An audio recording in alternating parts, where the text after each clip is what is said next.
dengan siapa? Minta PAR juga. Dan tidak akan menghindari proses hukum. Bapak minta kapan kami hadirkan? Sekarang ini, dan Bapak sampaikan. Ya. Sekarang saya mau. Kemudian yang kedua, penilaian subjektif itu yang bersangkutan itu berdasarkan alat bukti sebagai pelaku kejahatan yang sesuai dengan pasal yang kami kenakan.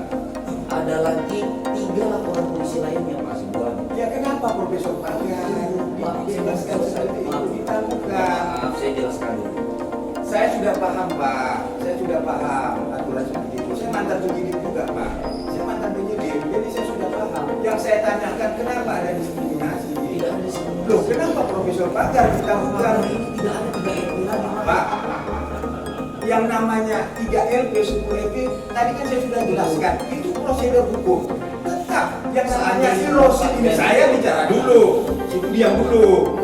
Kasar dia tuh, biar aja. Dia kan suka Pada saat Bapak akan menegakkan hukum, kita dukung, kita support. hukum kami makanya. Iya, kami dukung, makanya silakan proses hukum. Kami mengajukan permohonan penangguhan saja. Yang bersangkutan ini ada 3 LP. Pak, kan sudah saya bilang, pada saat proses hukum, kapan Bapak mau meriksa? Kami hadirkan. Apa yang salah? Terus 3 LP lagi bagaimana? Kami dukung. Bagaimana cara melakukannya? Ada pemanggilan, kan ada mekanisme. Kan di Perkap 6 2019, Terus itu ada diatur. orang lagi datang nih, saya contoh maaf. Iya. Pak Presiden mohon maaf. Iya, Datanglah 3 orang, contoh lah misalnya ikutin jadi korban. Iya. Pak ini saya ingin lapor Pak. iya. Kemudian tersangkanya pelapor saya kenapa kok dipulangkan? Pak. Satunya lagi begitu lagi ke kami. Oke. Kalau begini hukum nggak ada ini. Loh. Kalau bapak di sini paksakan kehendak. Loh, bukan paksa. Bagaimana saya? Berarti itu juga yang si pelapor memaksakan kehendak kepada Oh, Bapak. iya. Oh jelas, Itu dia, tidak Pak. ada laporan. Dalam Undang-Undang Tidak 2009 tentang kekuasaan kehakiman itu jelas kok. Ada sendiri. Makanya Pak, saya sekarang menyampaikan, saya datang ke sini Pak. Ini kami mau menangguhkan penahanan sudah masuk. Penangguhan Terus ini, proses jangan hukum. ini orang dengan Saya saya. mau silaturahmi. Loh. Ada yang salah silaturahmi seperti ini. Ya udah, terima kasih silaturahmi saya Nah, terima. makanya kami mau negakkan hukum, proses hukum tetap jalan.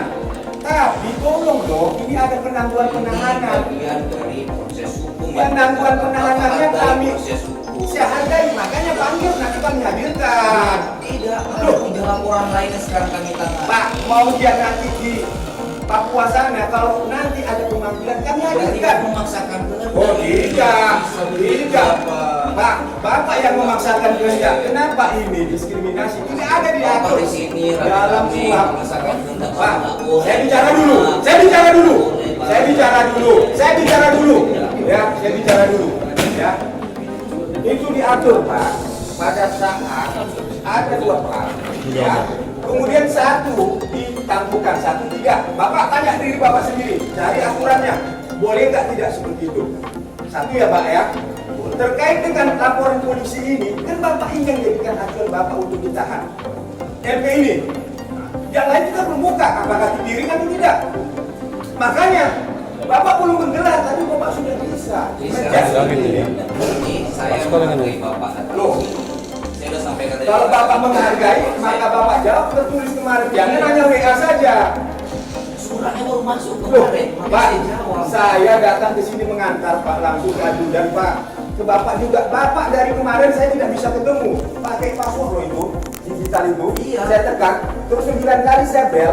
Kemudian Bapak ada yang namanya si Rani bilang, Bapak kasar tidak ada di tempat Kapolda. Saya menemui Jokowi di tempat pampres saja nggak seperti ini susahnya. Seorang kompor susah sekali menemuinya. Bapak datang tiba-tiba. Loh, Saya masih udah ada Pak, pikiran. yang namanya ini punya negara nih Pak, punya rakyat. Saya Pak, saya punya kantor juga di Gundam sana. Setiap orang mau datang kami terima Pak. Nggak ada yang bersulit. Iya, saya sudah Kenapa? sudah ketemu sama Bapak, saya sudah jelaskan prosedurnya. Ini karena tadi saya sudah sampaikan ke Pak Kasat Intel. Oke, kalau memang Bapak minta dibantu, ya kita lihat prosesnya ada, kita gelar. Proses hukum tetap berjalan. Kami Tidak hanya ada dalam konteks proses- ditangguhkan. tidak ada dalam proses Kapan hukum. nanti mau Kewenangan diperiksa? kekosongan tidak Silahkan, ada. silahkan. Kenapa ini ditangguhkan? LP-nya sama, laporan polisinya sama, terlapornya juga kedua. Kok ini hati-hati loh. Ini ada apa ini? Sampai gimana ini? Tuh.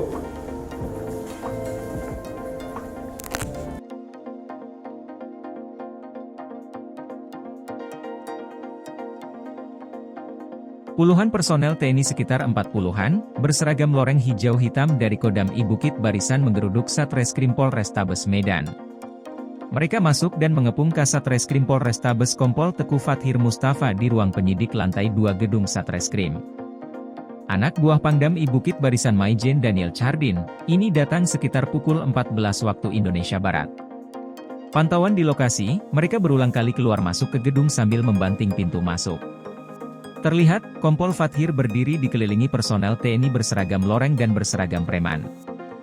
Mereka terlihat mengintimidasi Kompol Fathir, sambil mengucapkan kata-kata yang kurang patut. Menurut informasi yang didapat, mereka mendesak agar Satreskrim Polrestabes Medan menangguhkan salah satu tersangka yang sudah ditangkap polisi. Namun belum diketahui pasti tersangka kasus apa. Salah satu pria yang diduga anggota TNI berpakaian preman terkesan mengancam akan menghancurkan Polrestabes Medan. Kemudian, dia juga menyatakan tidak akan pulang sebelum kemauan mereka dituruti lantaran kehadiran mereka disebut perintah komandannya. Sekitar pukul 16 WIB, puluhan personel TNI ini keluar bersamaan. Mereka keluar beriringan dari gedung Satreskrim Polrestabes Medan. Dikutip dari Tribun Medan sudah mengonfirmasi Kapendam I Bukit Barisan Kolonel Riko J. Siagian terkait kedatangan sekitar 40 personel TNI ke Polrestabes Medan karena mengaku diperintah komandannya. Ternyata kasus pemalsuan sertifikat tanah jadi pemicu tentara seragam lengkap datangi Polrestabes Medan. Kedatangan puluhan anak buah Pangdam I Bukit Barisan Maijen Daniel Chardin, ini untuk meminta agar polisi membebaskan terduga tersangka pemalsuan surat tanah XPTPN 2 berinisial ARH. Para personel berpakaian lengkap ini, sempat mengepung Kasatreskrim Polrestabes Medan, Kompol Teku Fathir Mustafa di lantai 2 gedung Satreskrim. Mayor Dedi Hasibuan datang ke Polrestabes Medan bersama sejumlah pasukan karena dia masih memiliki hubungan kekerabatan dengan tersangka ARH. Menurut informasi, kasus yang menjerat ARH ini bermula dari adanya 3 laporan yang masuk ke Polrestabes Medan. Laporan itu menyangkut dugaan pemalsuan tanda tangan, menyangkut kasus jual beli lahan di kawasan Percut Seituan. Setelah Polrestabes Medan mendalami 3 laporan warga, polisi kemudian menangkap ARH. Kuat dugaan, ARH ini disebut-sebut terlibat dalam sindikat mafia tanah. ARH kabarnya diduga memalsukan tanda tangan kepala desa dalam proses jual beli lahan. Sehingga, penyidik Satreskrim Polrestabes Medan menilai sudah ada ditemukan 2 alat bukti yang cukup untuk menjadikan keluarga Mayor Dedi Hasibuan ini sebagai tersangka. Karena statusnya sudah tersangka, polisi kemudian menangkap ARH. Namun, ARH kemudian ditangguhkan atas permintaan Mayor Dedi Hasibuan, anggota Kumdam I Bukit Barisan.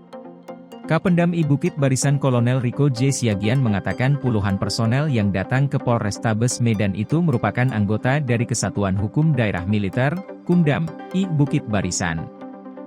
Menurutnya, terduga tersangka yang dilakukan penahanan ini merupakan keluarga dari salah seorang personel bernama Mayor Hasibuan.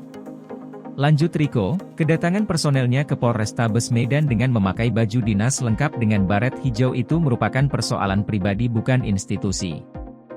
Walaupun, diakuinya anggota Kumdam I Bukit Barisan datang dengan cara beramai-ramai untuk menemukan Kasatreskrim. Ia juga membantah, bahwa para personel TNI AD yang datang itu bukanlah atas instruksi dari instansinya. Lebih lanjut, dia menyampaikan Mayor Hasibuan tersebut merupakan penasihat hukum dari terduga tersangka pemalsuan surat tanah XPTPN 2.